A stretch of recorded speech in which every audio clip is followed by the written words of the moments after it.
السلام علیکم dear reader and listener. Urdu norms library میں آپ کا ڈھیر سارا ویلکم. رمز عشق by Noor Asif other episode کے ساتھ حاضر ہوئی ہوں. اگر آپ نے ابھی تک میرے اس چینل کو سبسکرائب نہیں کیا تو پلیز سبسکرائب کر لیں, لائک اینڈ شیئر کریں اور اپنی رائے کمنٹ باکس میں لازمی دیں. چلیں سٹارٹ کرتے ہیں. زاران چھوڑو مجھے, ابرش نے گلابی پڑھتے کہا. زاران اسے کمر سے تھامے ہپنوٹائز نگاہوں سے دیکھ رہا تھا. ابرش کے بولنے پر زاران ہوش کی دنیا میں واپس آیا تھا. منع کیا تھا اتنا تیار ہو کر نیچے مت آنا. کیوں اتنا تیار ہوئی ہو؟ زاران نے سنجیدگی سے پوچھا. نظریں ابرش کے خوبصورت نقوش پر جمی تھی. میرا دل کیا اتنا تیار ہونے کا, اس لیے تیار ہوئی. ابرش نے زاران کی آنکھوں میں دیکھتے سپاٹ لہجے میں کہا. آنکھوں میں شدید خفگی جھلک رہی تھی, بلکہ شدید غصہ بھی تھا. ابرش کے سر پر دوپٹہ پھر سے پھسلا تھا. سنہری بال شفاف آرس سے ٹکرائے تھے. زاران کا دل زور سے دھڑکا تھا. زاران نے نرمی سے اس کے گال سے اس کی زلفیں ہٹائیں تو ابرش نے پھر سے اس کا ہاتھ چھٹکا تھا. زاران اس کے چہرے کے برہم تاثرات کچھ پل دیکھ رہا تھا, پھر اس کی کلائی پکڑے اوپر کی جانب بڑھا. زاران کہاں لے جا رہے ہیں؟ ابرش اس کے ساتھ سیڑھیاں چڑھتے ہوئے دبے انداز میں بولی. زاران بنا کوئی جواب دیے اس لیے سیڑھیاں چڑھتا اپنے کمرے کی جانب بڑھا. کمرے میں داخل ہوتے ہی زاران دروازہ بند کرتے ابرش کو کلائی سے پکڑے ڈریسنگ روم میں داخل ہوا تھا. زاران مجھے یہاں کیوں لائے ہو؟ ابرش نے اپنی کلائی غصے سے چھڑوائی تھی. بال باندھو اور دوپٹہ اچھی طرح سیٹ کرو. اتنی لانگ ڈریس پہنا ہے تم نے. اسے سنبھالو گے یا پھر اپنے دوپٹے کو ایسے ہی گرتی پڑتی رہو گی, اس لیے اپنا دوپٹہ پن سے اٹیچ کرو. زاران نے ابرش کو دیکھتے سنجیدگی سے حکم دیا. I can't believe this. امریکہ سے پڑھ کر آئے ہو مگر سوچ وہی جاگیرانہ روایتی ہے. عورت کو ہزار پردے میں رکھنا اور خود کے لیے کوئی اصول کچھ معنی نہیں رکھتا, مگر حویلی کے مردوں کو سب کچھ زیب دیتا ہے, پھر چاہے وہ آدھی رات کو غیر عورتوں سے گفتگو کرنا ہی کیوں نہ ہو. ابرش نے غصے سے ایک لفظ چبایا تھا.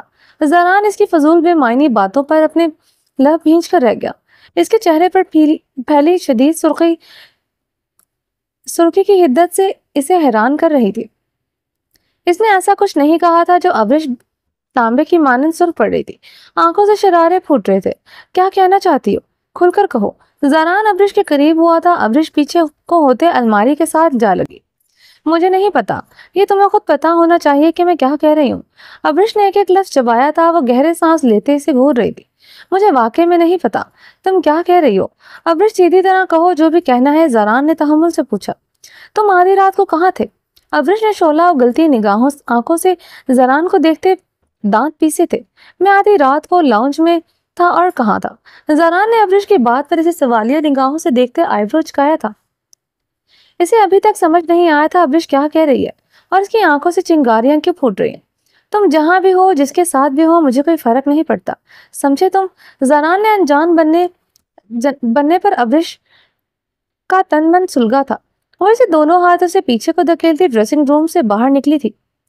باہر آتے ہی ابرش نے اپنا دوپٹہ اتار کر بیڈ پر پھینکا تھا اور ڈریسنگ مرر کے سامنے کھڑی ہوتے اپنا جھمکا اتارتے ہوئے ڈریسنگ مرر پر پوری قوت سے دے مارا تھا. وہ کل رات سے بھڑ جل رہی تھی. زاران کل رات کے بعد کمرے میں آیا تھا. اس کا بس نہیں چل رہا تھا زاران کو آگ لگا دے. کل رات سے وہ آگ میں جل رہی تھی. زاران نے کمرے میں آتے ابرش کو دیکھا جو بے دردی سے اپنی جولری نوچ کر اتارتے ڈریسنگ مرر پر غصے سے مار رہی تھی. اسے ابھی بھی سمجھ نہیں آیا تھا وہ ڈریسنگ روم میں کیا کر رہی ہے. اس کا یہ فضول سے ایٹیٹیوڈ زاران کے دماغ کی پھڑکتی رگیں گرم کر رہا تھا. یہ کیا جاہلانہ پن ہے ابرش؟ نیچے سب انتظار کر رہے ہیں اور تم جولری اتار رہی ہو. زاران نے ابرش کو قہربار نگاہوں سے گھورتے ہوئے کہا. وہ بغیر دوپٹے کے کھڑی تھی. اپنی تمام جولری وہ اتار چکی تھی. اب گلے میں صرف ناف تک مالا ہار پہن رکھا تھا. مجھے نہیں جانا کہیں بھی تمہارے ساتھ, ابرش بلند آواز میں چیخی. ابرش اپنی آواز آہستہ رکھو ورنہ مجھ سے برا کوئی نہیں ہوگا. زاران نے انگشت شہادت کی انگلی اٹھائے اسے وارن کیا. تم سے برا ہے بھی کوئی نہیں مسٹر خانزادہ, ساری پابندیاں میرے لیے, تم کچھ بھی کرو, تمہیں کوئی پوچھنے والا بھی نہیں ہے. ابرش نے ابھی بھی چیختے ہوئے کہا تھا. یہ کیا کیا ہے میں نے؟ مجھے بھی تو پتا چلے. جو بھی کہنا ہے کھل کر کہو. زاران نے اسے بازو سے جکڑے خود کے قریب کیا تھا. وہ اس کے کشادہ سینے سے آ ٹکرائے. ابرش نے غصے سے اسے دونوں ہاتھوں سے پوری قوت سے خود سے دور دھکیلا تھا. زران لب بھینچے اس کے تیش و اشتعال سے سرخ پڑتے چہرے کو دیکھ رہا تھا۔ تم کل رات کہاں تھے؟ ابرش نے زران کو گھورتے ہوئے پوچھا۔ اس نے ایک ہی سوال پر وہ جھنجھلا کر رہ گیا۔ میں ڈیرے پر تھا، زران نے لب بھینچے کہا۔ ابرش کا تفتیشی انداز مشکل سے ہی برداشت کر رہا تھا۔ او اچھا، کیسے بیوقوف بنا رہے ہو؟ ابرش استہزائیہ مسکرائی۔ اچھا میں ڈیرے پر نہیں تھا تو پھر کہاں تھا؟ بہت عقل مند ہو، تم ہی بتا دو مجھے۔ زران نے ابرش کو دیکھتے سنجیدگی سے کہا تھا۔ تم کل رات لاؤنج میں تھے۔ ابرش نے سینے پر ہاتھ باندھے زران کو شربار نگاہوں سے گھورا۔ لاؤنج میں تو تھا تو؟ زران نے ابرش کے انداز دیکھتے حیران ہوتے آئیبرو اچکائی۔ او تو تمہیں کوئی فرق نہیں پڑتا؟ تم کل رات اپنی کزن پلوشا سے باتیں کر رہے تھے، اس کے ہاتھوں کی کافی پی جا رہی تھی۔ میں اس کمرے سے باہر دوپٹے کے بغیر نہیں جا سکتی جب تک تم مجھے ٹینٹ نہ اڑا لو۔ تمہیں چین نہیں آتا، میری ذرا سے تیاری برداشت نہیں ہوتی۔ ابرش نے خود کی طرف اشارہ کرتے کہا۔ مجھے اتنا تیار ہو کر عورتوں کے درمیان رہنا تھا، پھر بھی تمہیں یہ سب پسند نہیں ہے، مگر آدھی رات کو اپنی کزن کے ہاتھوں کی کافی پینا، اس کے ہاتھ تنہا لاؤنج میں پایا جانا تمہارے لیے کوئی بڑی بات نہیں ہے۔ That's great mister Khanzada. ابرش اب کی بار استہزائیہ ہنسی تھی۔ تمہیں میری کزن کے ساتھ کافی پینا پسند آیا ہے، یا پھر میں تمہیں اس کمرے سے باہر بے پردہ بے حیا بن کر نہیں جانے دیتا؟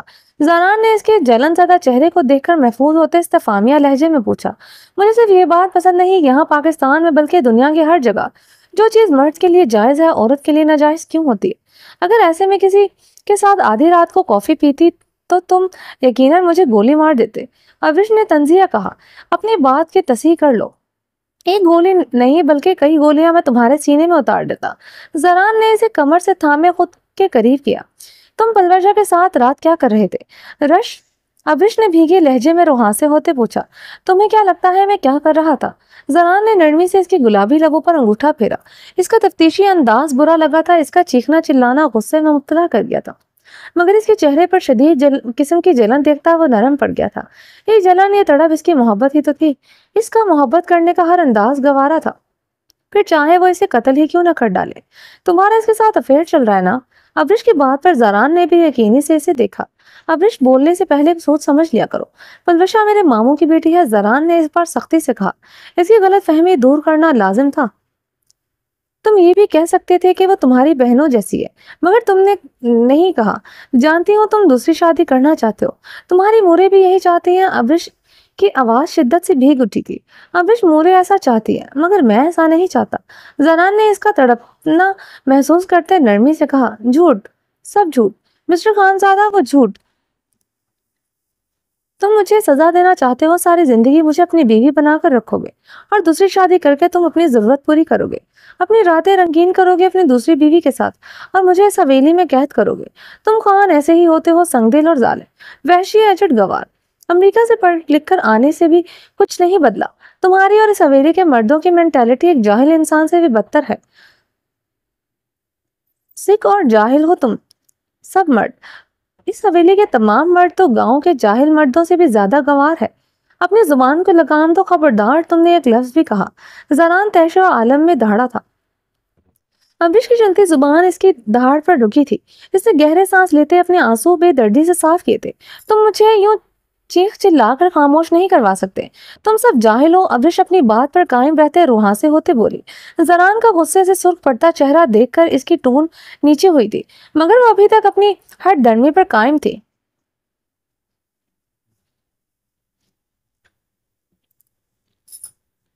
اس حویلی کے مرد گواہ ہوتے ہیں تو زہلے پھپھو کی خفیہ نگاہ کا پتہ چلنے پر انہیں گولیوں سے بھون ڈالتے، نہ کہ ان کے نکاح اس حویلی سے کر کے انہیں عزت و تکریم سے رخصت کرتے۔ زران نے ابرش کے قریب ہوتے سنجیدگی سے کہا۔ شدید غصہ ابرش پر آیا تھا، مگر اس کی آنکھوں میں آنسو دیکھ کر وہ اپنے اشتعال پر کنٹرول کر گیا تھا۔ کیا فائدہ ان کے نکاح کرنے کا جب برسوں ان کو پوچھا تک نہیں؟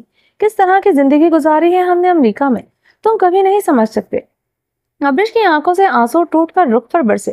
جو زہلے پھپھو نے کیا ہے اس کی سزا انہوں نے ہی کاٹنی تھی، اس میں کوئی حصے دار نہیں بن سکتا تھا۔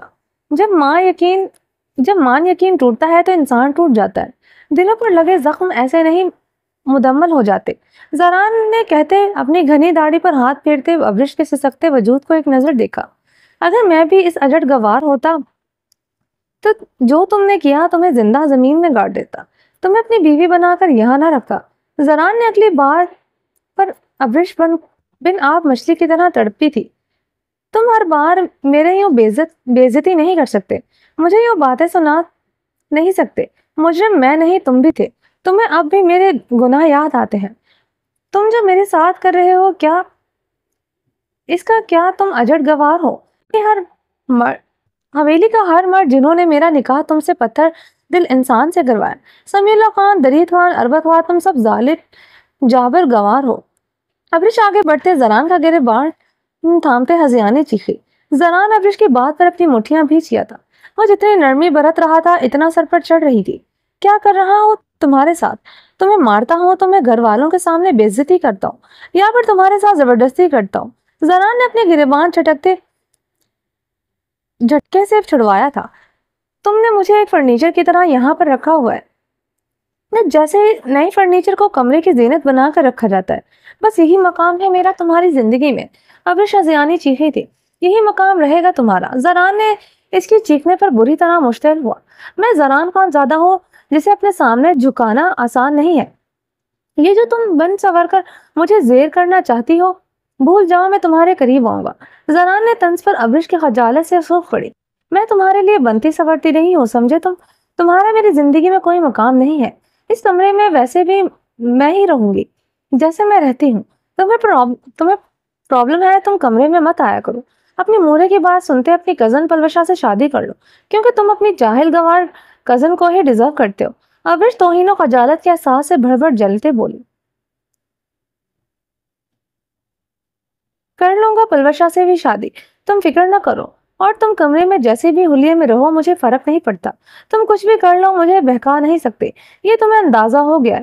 You are nothing to me۔ زران استہزائیہ بولا۔ تم بھی میرے لیے کوئی معنی نہیں رکھتے۔ تم ایک چھوڑ 4 شادیاں کرو۔ I don't care۔ میرے قریب بھی مت آنا کبھی، اتنا بھی نہیں۔ ابرش نے اپنی اور اس کے درمیان فاصلے کا تعین کرتے شبنمی لہجے میں کہا۔ زران کی بات پر اسے کمر سے تھامے خود کے قریب کرتے اس کے لبوں کو سختی سے اپنی گرفت میں لے گیا۔ ایک ہاتھ اس کی کمر جکڑے، دوسرا ہاتھ اس کے بالوں کو بے دردی سے جکڑے۔ اس کی گلابی لبوں کو اپنی شدت کا نشانہ بنائے ہوئے تھا۔ ابرش نے مچلتے ہوئے اپنے ہاتھوں سے اس کے سینے پر مکے برسائے تھے۔ زران یوں ہی اس کے لبوں سے لپٹتے ہوئے اس کی کلائیاں اپنے مضبوط ہاتھ سے جکڑے اس کی کمر پر لاک کرتے اس کے بالوں کو اپنے لبوں کی سختی سے گرفت میں لیتے ہوئے اس کی سانس سے قطرہ قطرہ انہیل کرنے لگا۔ ابرش اس کی بے رحم گرفت میں ساکت ہوئی تھی۔ زران نے اسے ایک جھٹکے سے چھوڑتے بے دردی سے بیڈ پر دھکا دیا تھا۔ ابرش اوندھے منہ گرتے زور و قطار رونے لگی۔ اس کے ہچکولے لیتے بدن کو زران نے قہر بار نگاہوں سے گھورا تھا۔ روسٹ کسٹ آف مائی لائف۔ زران اپنے بھیگے ہونٹ رگڑتے ہوئے بولا تو بیڈ پر گری ابرش غصے سے سسکتے ہوئے اپنی مٹھیاں بھیج گئی۔ تمہیں میرے کزن کے ساتھ ایک کافی پینا پسند نہیں آیا؟ سوچو میں نے کیسے برداشت کیا ہوگا۔ زران بیڈ پر اس کی کمر پر جھکتے اس کے کان میں پکارا تھا۔ I hate you۔ ابرش اوندھے منہ لیٹے چیخی۔ Me too my lady۔ زران نے اسے سیدھا کرتے اس کے سرخ کندھاری لبوں پر پھونک ماری دی۔ اب اس کمرے میں ہی سوؤں گا تمہارے ساتھ اس بیڈ پر، اب تم خود کو کور کر کے رکھو گی۔ زران ابرش کی آنکھوں میں دیکھتے استہزائیہ بولا۔ اگر نہیں بھی کر کے رکھو گی مجھے کوئی فرق نہیں پڑتا۔ زران نے اسے آنکھ ماری۔ ابرش نفرت سے منہ پھیر کر رہ گئی۔ زران اس کے اوپر سے اٹھتا اپنی شال کندھوں پر جھٹکتا، دروازہ دھاڑ سے بند کرتا وہاں سے چلا گیا تھا۔ ابرش رخ پلٹے سسکنے لگی تھی۔ زران نیچے آ کر غصہ کنٹرول کرنے لگا۔ ابرش کو ساتھ لے جانے کا اس کا ارادہ نہیں تھا، نہ ہی اس نے جانا تھا۔ زران کا چہرہ بھی غصے سے سرخ تھا۔ اس نے کل رات سے پلوشا کا دل رکھنے کی خاطر اسے کافی لی تھی جسے اس نے ٹیسٹ بھی نہیں کیا تھا۔ کافی کی شدید طلب ہوتے ہوئے بھی اس نے کافی کا ایک گھونٹ بھی نہیں بھرا تھا۔ وہ اس کے دل میں کسی بھی قسم کی غلط فہمی پیدا نہیں کرنا چاہتا تھا۔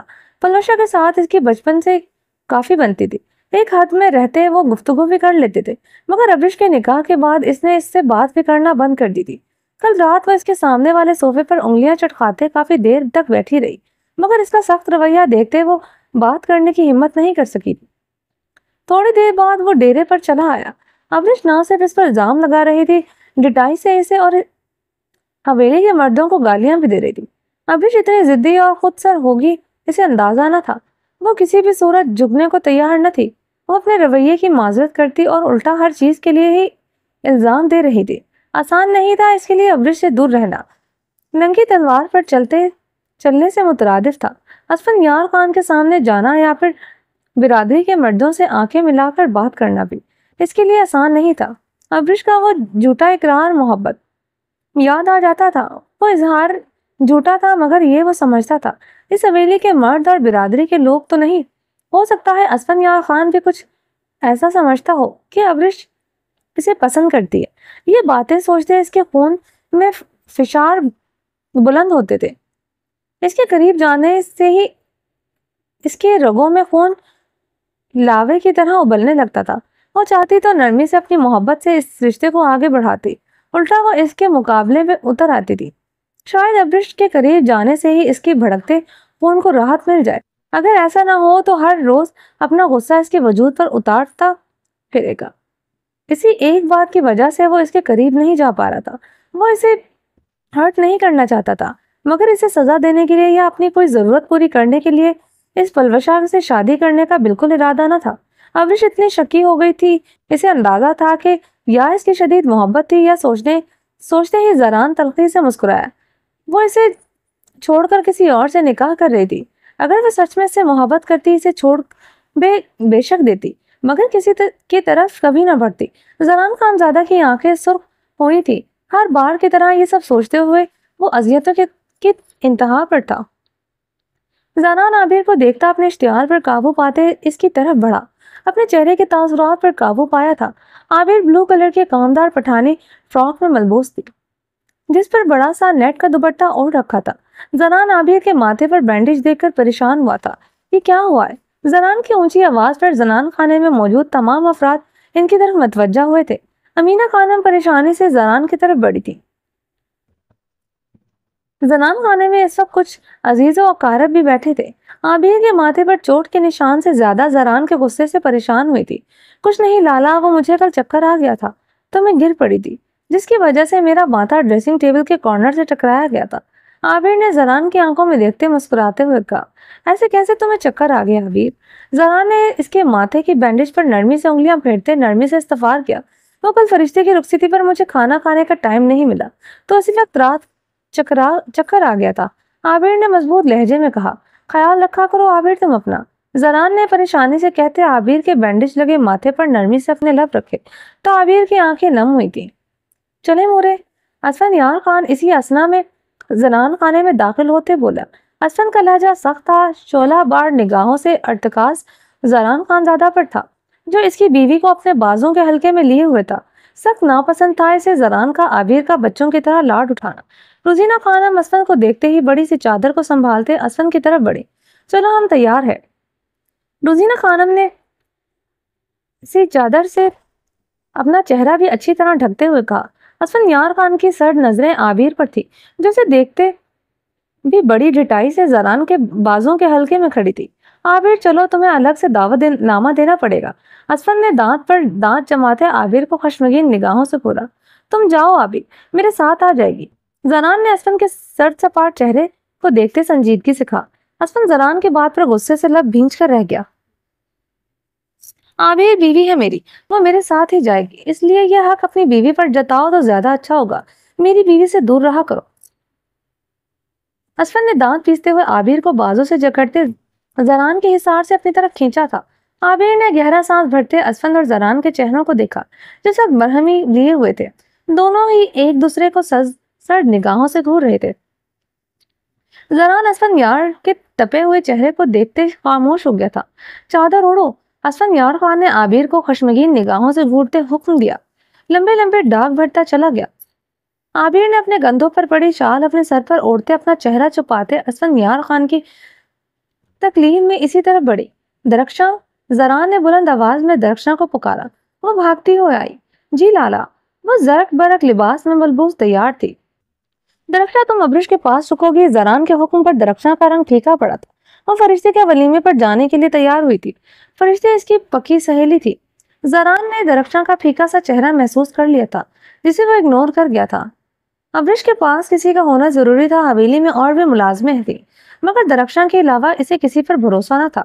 زران امینہ خانم پلوشہ کے ہمراہ باہر کار پورچ کی طرف بڑھا تھا۔ امینہ خانم اور پلوشہ پچھلی سیٹ پر بیٹھے تھے۔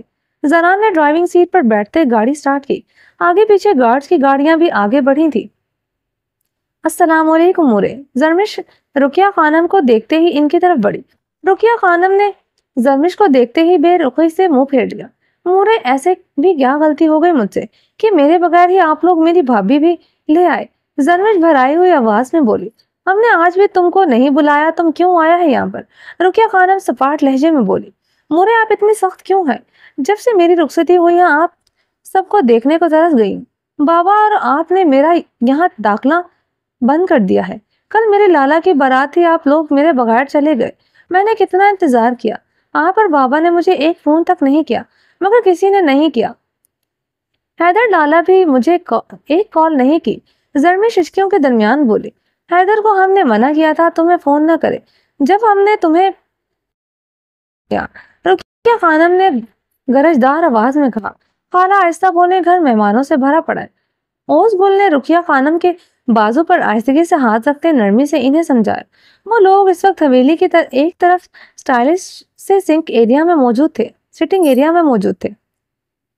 اوز گل اسے بولو یہاں سے چلی جائے، ہم اس کا شکل نہیں دیکھنا چاہتا۔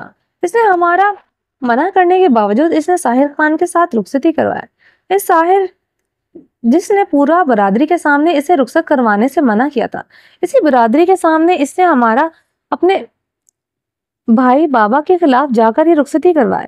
کیا عزت رہ گیا ہمارا برادری میں؟ رقیہ خانم بھڑک اٹھی تھی۔ زرمش کی آنکھوں سے سیلاب کا ریلا جاری ہوا تھا۔ وہ اپنی بھیگی آنکھیں اپنے دوپٹے سے رگڑتے سسک اٹھی تھی۔ رقیہ خانم زرمش پر قہر بھری نگاہ ڈالتی چلی گئی تھی۔ اوس گل زرمش پر ترہم بھری نگاہ ڈالتی رقیہ خانم کے پیچھے گئی تھی۔ زرمش صوفے پر بیٹھی زور و قطار رو رہی تھی کہ حیدر خان سٹنگ ایریا کا دروازہ کھولتے اندر داخل ہوا۔ لالا، زرمش صوفے سے اٹھتی حیدر خان کے مضبوط باہوں میں سما گئی۔ زرمش میرا بچہ، خاموش ہو جاؤ۔ حیدر خان زرمش کے رونے پر تڑپ اٹھا۔ لالا، مورے سگی مورے ہیں میری، مگر ان کا دل اتنا سخت کیوں ہے؟ اگر وہ مجھے معاف کر دیں تو بابا بھی مجھے معاف کر دیں گے۔ زرمش حیدر خان کے سینے میں سماتے ہوئے بھی تحاشا روتے ہوئے بولی۔ زرمش تم جا سکتی ہو، مورے کو اور اوپر سے سختی کا دکھاوا کرتی ہے، ورنہ وہ تم سے بہت پیار کرتی ہے۔ حیدر خان نے نرمی سے زرمش کے سر پر لب رکھے تھے۔ مجھے مورے سے ہی نہیں آپ سے بھی گلا ہے۔ آپ نے میرے بغیر صحرا کیسے باندھا، میرے بغیر کیسے بھابھی لے آئے؟ زرمش نے حیدر خان کے سینے سے سر اٹھاتے آنسو بھری آنکھوں سے شکوہ کیا۔ زرمش میں ایسا نہیں چاہتا تھا، مگر مورے اور بابا کی طرح میں بھی تم سے بہت خفا تھا۔ تمہیں یہ برادری کے سامنے ساحر کے ساتھ رخصتی کی حامی نہیں بڑھنی چاہیے تھی۔ وہ تمہیں ٹھکرا کر کسی اور سے منگنی کر چکا تھا، تمہیں اپنانے کو تیار نہ تھا۔ تم بابا اور ہمارا فیصلہ رد کر کے چچا کے ساتھ چلی گئی۔ حیدر خان نے نرمی سے بولتے اس کی غلطی کا احساس کروایا۔ لیکن لالا، ساری ناراضگی مجھ سے ہی کیوں؟ ساحر خان سے تو آپ آج بھی محبت کرتے ہیں۔ زرمش خان نے معصومیت سے شکوہ کیا۔ زرمش، اس سب کا کیا قصور؟ تم اس کے نکاح میں تھی، اسے خبر ہی نہ تھی۔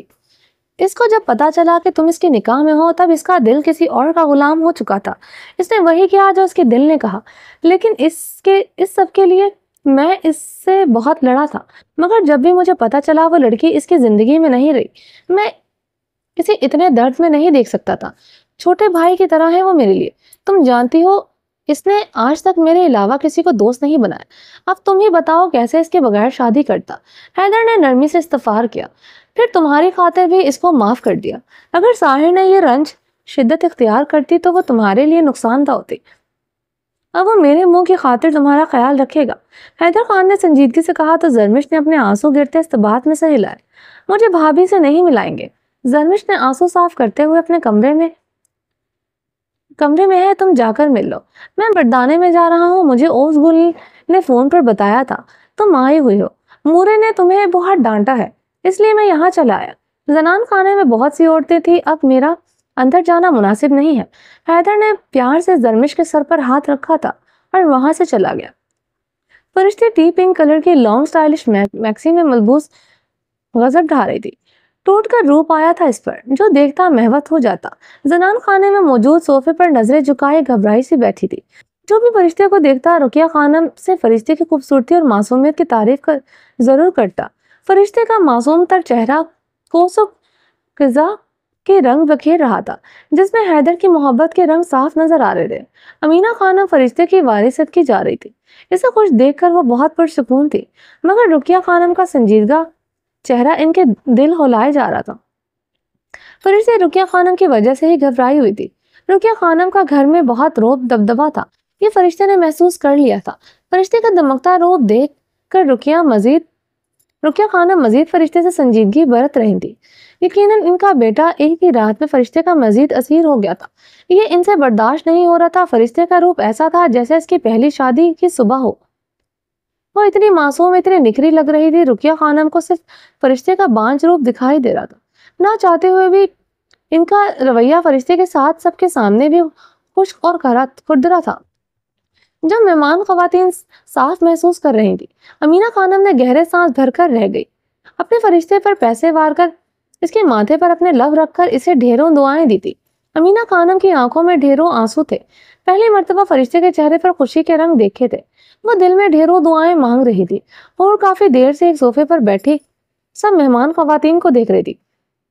عابر بہاریں سب سے بہت خوش اخلاقی اور پٹھانی میں گفتگو کر رہی تھی. پورنم نگاہوں سے سب کو دیکھا. ہمیشہ کی طرح اسے اپنے آپ میں مسفٹ لگا. کیا تھا اس کا یہاں؟ نہ لباس, نہ زبان, نہ رشتے. ایک شوہر تک اس کا نہ تھا. جس کی صرف ضرورت وہ صرف تھی. شاید اس کی ضد تھی جسے وہ اپنی عزت کہتا تھا. اسے سزا دینے کے لیے وہ اسے ہمیشہ اپنے نکاح میں رکھنا چاہتا تھا. اور خاموشی سے وہاں سے اٹھتی زنان خانے کے لاؤنج سے نکل آئی تھی. حویلی بہت بڑی اور شاندار تھی اور قدرے خاموش اور پرسکون جگہ پر آئی تھی.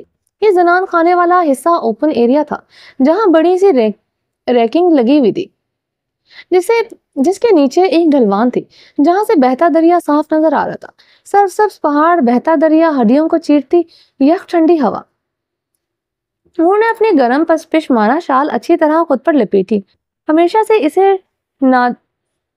ناردان ایریا بہت پسند رہے. لندن امریکہ سے زیادہ اسے پاکستان میں رہنا بہت پسند تھا, مگر اب یہ خوبصورت علاقہ اس کے لیے قبر بن گیا تھا. حویلی سے باہر اس نے برآمدے میں بھی کبھی قدم نہیں رکھا تھا. ارحام نے شروع دن سے ہی اس سے سختی سے منع کیا تھا. وہ کھلے آسمان کے نیچے کبھی قدم نہیں رکھے گی, اور اس نے 4 ماہ میں کبھی قدم بھی باہر نہیں رکھا تھا. کمرے کے ٹیرس پر بھی کبھی کھڑی نہیں ہوئی تھی. وہ کھلی ہوا میں گہرے سانس لے رہی تھی کہ کسی کی آواز کے سماعتوں سے ٹکرائی. آپ یہاں مت کھڑی ہو, ادھر مردوں کی گزرگاہ ہے. شادی والا گھر ہے, بہت مرد ہے یہاں. کسی کی نظر پڑ گئی تو اچھا نہیں لگے گا. یہ آواز سن کر وہ پلٹی تھی. زرمش کو جو حویلی کی دیواریں خود پر گرتی محسوس ہوئے. حور, زرمش کے کپکپاتے لبوں نے جنبش کی. حور نم زدہ نگاہوں سے زرمش کو دیکھتے آنکھیں میچ گئی. کیا کچھ نہیں یاد آیا تھا ساحر کو اس دن دیکھنے کے بعد وہ کیوں بھول گئی تھی کہ زرمش سے اس کا سامنا نہیں ہوگا. وہ اپنی زندگی میں کچھ لوگوں سے کبھی بھی نہیں ملنا چاہتی تھی جس میں زرمش ساحر خان زیادہ بھی شامل تھے. تم یہاں پر کیسے؟ زرمش نے ڈبڈبائی آنکھوں سے کپکپاتے لبوں سے پوچھا. اتنا حیران کیوں ہو رہی ہو زرمش؟ مجھے زندہ دیکھ کر خوشی نہیں ہوئی؟ اپنی بیسٹ فرینڈ کو دیکھ کر تمہیں خوشی نہیں ہوئی؟ اور زخمی سے لہجے میں بولتے تلخی سے مسکرائی. ماما میں ایسا کیوں چاہوں گی؟ تم ٹھیک ہو, مجھے خوشی ہوئی ہے. زرمش نے نظریں جھکاتے ہوئے کہا. اگر تم مجھے دیکھ کر خوش ہوتی تو تمہارا چہرہ مجھے دیکھ کر فک نہ پڑتا, تم نظریں نہ جھکاتی. اور نے تنزیہ کہا. تمہاری نظریں صرف میرے سامنے ہی جھکی ہیں یا پھر زمین کی عدالت میں بھی تم شرمندہ ہو؟ حور نے بھیگے لہجے میں سوال کیا. میں نے تمہارے ساتھ کچھ ایسا نہیں کیا کہ میں شرمندہ ہوں. زرمش نے حور کی آنکھوں میں دیکھتے اب کی بار سپاٹ لہجے میں کہا.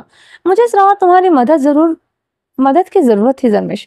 جانتی ہو خدا کے بعد میں نے اپنی دوست کو مدد کرنے کے لیے پکارا تھا، مگر تم نے میرا فون کاٹ دیا۔ حور کی آنکھیں شدت غم سے بھیگ اٹھی تھی۔ اس اندھیری برسی بارش میں میرے ساتھ کوئی نہیں تھا، میرا باپ، نہ ساحر خانزادہ اور نہ تم۔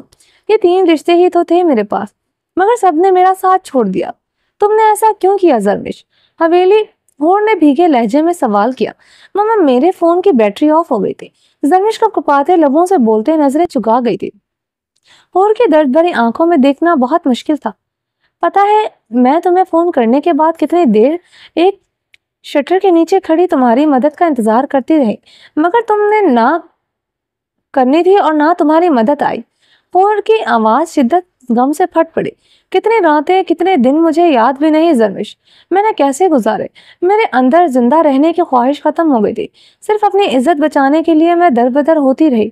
کیوں کیا تم نے ایسا میرے ساتھ؟ وہ جو ٹوٹے کانچ کے لہجے میں سوال کرتے چیخ اٹھی۔ تم کیا کہہ رہی ہو؟ مجھے کچھ سمجھ نہیں آ رہا۔ مجھے نہیں پتا تم اس رات کیا کہہ رہی تھی فون پر۔ مجھے کچھ سمجھ نہیں آ رہا تھا۔ زرمش کے ہونٹ کاٹتے وضاحت دی، مگر لفظوں کے ساتھ چھوڑ دیا تھا۔ میں نے فون پر تم سے کہا تھا میری عزت اور جان دونوں خطرے میں ہیں۔ تم نے یہ لفظ سنے تھے۔ زرمش جھوٹ مت بولو، تم نے جان بوجھ کر فون کاٹا تھا۔ زندگی نے سب کے ایسے چہرے دکھائے ہیں کہ مجھے ہر کھرے کھوٹے کی پہچان ہو گئی۔ حور تلخی سے ہنسی۔ کوئی بات نہیں، جو ہوتا ہے اچھے کے لیے ہوتا ہے۔ میرے سامنے تم سب کے چہرے آ گئے۔ حور نے کہتے اپنے آنسو اپنے آرے سے بے دردی سے صاف کیے۔ اور دیکھو، خدا نے میری عزت آج بھی محفوظ رکھی ہے۔ میری عزت بھی محفوظ اور میں صحیح سلامت بھی ہوں۔ ساحر خان سے 1000 گنا بہتر ارحام خان زادہ ہے، جس نے مجھے چھوڑنے کی بات کبھی نہیں کی۔ ساحر خان زادہ نے تو پوری دنیا کے سامنے اعلان کیا تھا کہ اس کا مجھ سے کوئی تعلق نہیں ہے، مگر ارحام خان زادہ کبھی مجھے چھوڑنے کی بات نہیں کرتا، نہ ہی مجھے کبھی چھوڑے گا۔ میری عزت کے لیے وہ اپنی جان دے سکتا ہے، مجھے کسی بھی حال میں، کسی سچویشن میں وہ مجھ سے دستبرداری کا اعلان نہیں کرتا۔ خدا نے ایک کمزور مرد سے میری جان چھڑوانی تھی، اس لیے ارحام خان زادہ میری زندگی میں آیا، اور میں بہت خوش ہوں۔ میری زندگی کا محافظ ارحام خان زادہ ہے۔ اور زرمش پر نفرت بھری نگاہ ڈالتے وہاں سے چلی گئی۔ زرمش نے ریکنگ پر ہاتھ سختی سے جمائے، اپنی آنکھیں سختی سے میچی۔ بہت سے آنسو کی آنکھوں سے بہتے اس کے رخسار کا حصہ بنے لگے۔ پاسٹ مہرما پیروں تک چھوتی سفید میکسی پر میں رقص کر رہی تھی، جس کی بیک کافی ڈیپ تھی۔ اس کا بدن سفید لباس میں جھلک رہا تھا۔ اس کے خوبصورت قد و قال دیکھتے مرد پاگل ہو رہے تھے۔ مرد حضرات اس کے رقص کو دانت دینے ہزاروں روپے اس پر وار رہے تھے۔ تمام رقاصیں حیران تھی، آج کا رقص نازنین بیگم نے صبح کے ٹائم کیوں رکھا ہے؟ مہرما کا نازک دل رقص کرتے ہوئے سوکھے پتے کی مانند لرز رہا تھا۔ سلطان احمد نے اسے سختی سے ہدایت کی تھی کہ وہ کسی مرد کے سامنے نہیں جائے گی۔ پچھلے 15 دنوں میں وہ کسی مرد کے سامنے نہیں آئی تھی، مگر آج نازنین بیگم کے حکم پر وہ رقص کر رہی تھی۔ مگر سلطان احمد کا غصہ سوچتے وہ رقص کرتے ہوئے بھی کانپ رہی تھی۔ سلطان احمد کے ساتھ کیا کرے گا وہ نہیں جانتی تھی، مگر سلطان احمد کی جنونیت سے وہ بخوبی واقف تھی۔ 15 دن پہلے وہ اس کوٹے پر آیا تھا، اور 15 دنوں میں سیکنڈوں کے حساب سے وہ نازنین بیگم کا اکاؤنٹ لاکھوں میں بھر رہا تھا، صرف اس پر کسی کی نظر نہ پڑے۔ ابھی اسے رقص کرتے تھوڑی دیر ہوئی تھی کہ سلطان احمد اپنی گارڈز کے ہمراہ تیش و اشتعال سے داخل ہوا تھا۔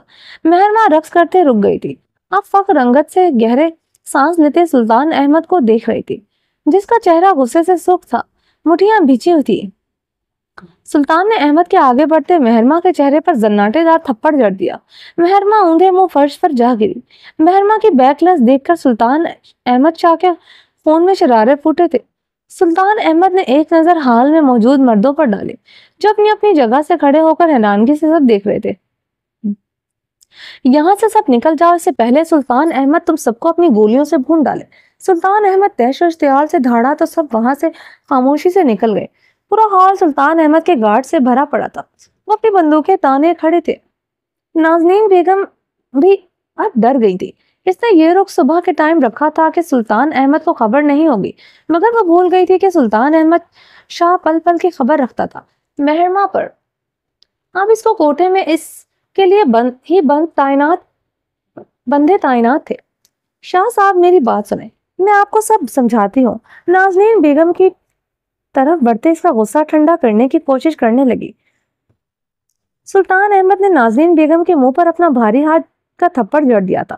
ذلیل فحشا عورت، تمہیں میں 1000 روپے ہر روز پیسے ادا کر رہا تھا، لاکھوں روپے تمہارے اکاؤنٹ میں ٹرانسفر ہو رہے ہیں، صرف اسی کے لیے کہ مہر کسی کے سامنے رقص نہیں کرے گی۔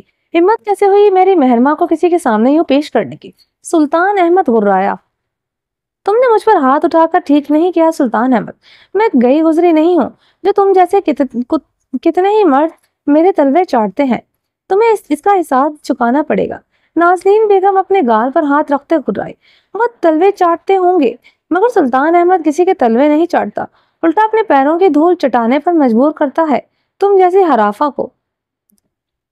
سلطان احمد نازنین بیگم کے بال دبوچتے غرایا تھا۔ مہرماں صرف میری ہے، صرف میری۔ سلطان احمد شاہ غیظ و غضب سے پوری قوت سے دھاڑا تھا تو کوٹھے کی در و دیوار لرز اٹھی تھی۔